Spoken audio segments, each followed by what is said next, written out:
So in the profession of optometry, we tend to see doctors who specialize in vision therapy and then other doctors that specialize in low vision.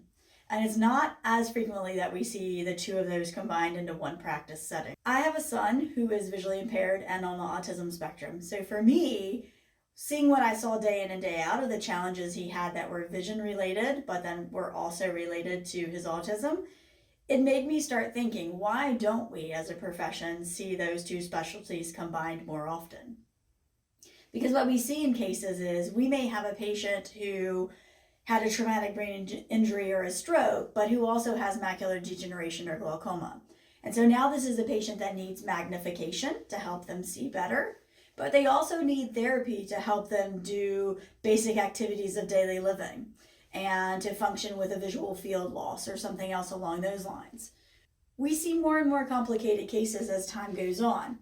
What if we have a case where we have somebody with special needs and now that individual has a traumatic brain injury and we have double vision on top of it?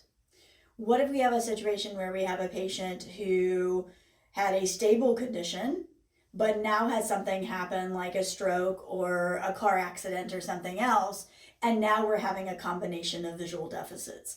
And so to me, it makes sense to combine those specialties together, because now we're able to cover not only the most straightforward and obvious cases, but the more complicated cases where we don't even really know why the patient is having those issues. They're experiencing difficulty in driving again. They're experiencing difficulty in going into crowded stores or restaurants.